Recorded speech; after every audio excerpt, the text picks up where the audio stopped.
आज मैं जो आपको यह कहानी सुनाने जा रहा हूँ, अगर आपने नहीं सुनी है तो इसे अंत तक जरूर सुनें। अगर सुन रखी है तो आप इसे बीच में छोड़ सकते हैं।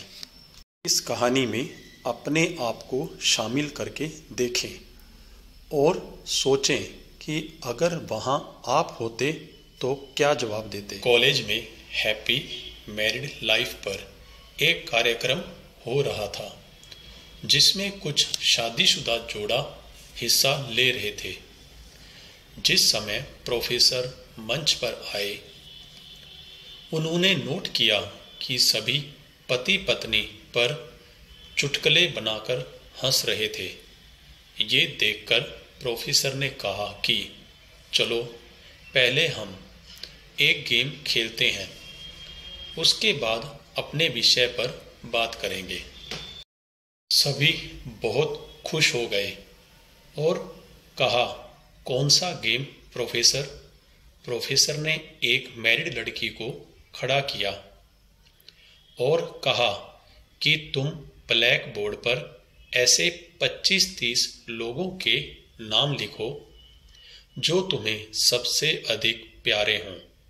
लड़की ने पहले तो अपने परिवार के लोगों के नाम लिखे, फिर अपने सगे संबंधी, दोस्तों, पड़ोसियों और सहकर्मियों के नाम लिख दिए।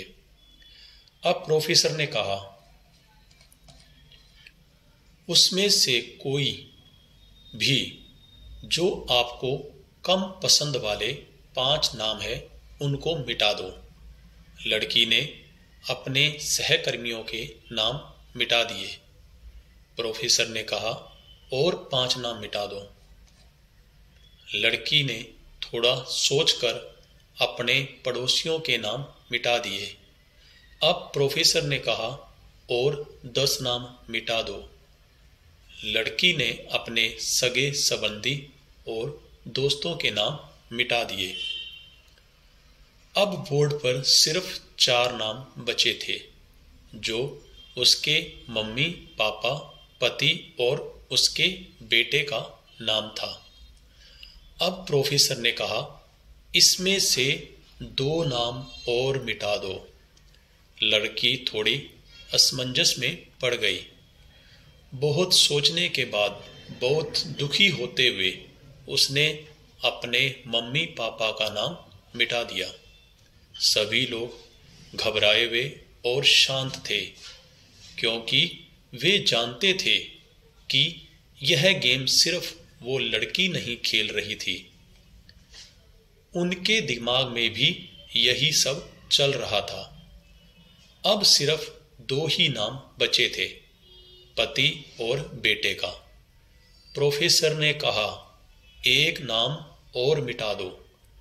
लड़की अब सहमी सी रह गई।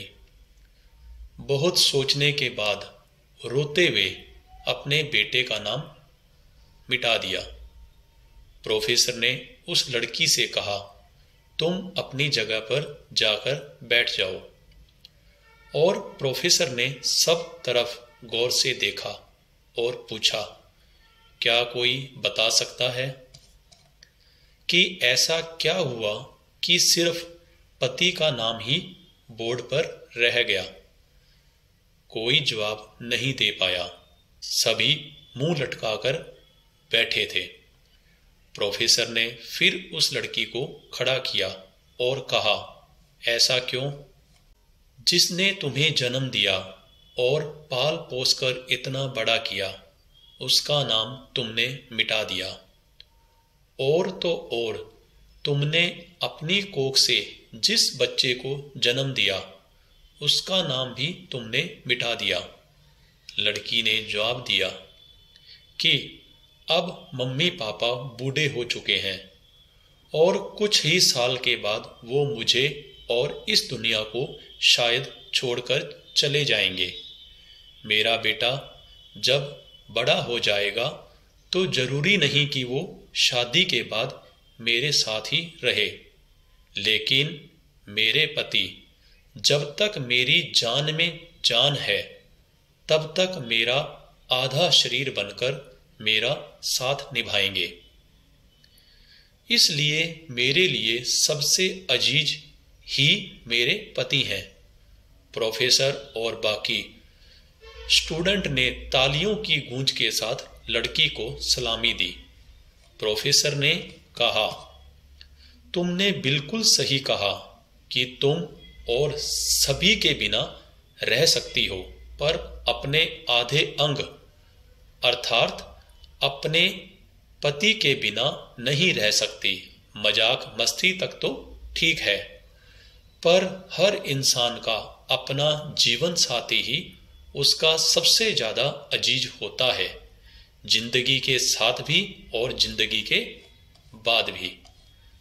यह सब सुनकर पूरी क्लास में सन्नाटा छा गया। प्रोफेसर के इस प्रश्न से और उस लड़की के इस उत्तर से सभी ने एक बहुत बड़ी शिक्षा ली। इसी के साथ ही मैं यह कहानी समाप्त करता हूँ और आशा करता हूँ कि आपको ये कहानी पसंद आई होगी। कहानी को अंत तक देखने के लिए धन्यवाद।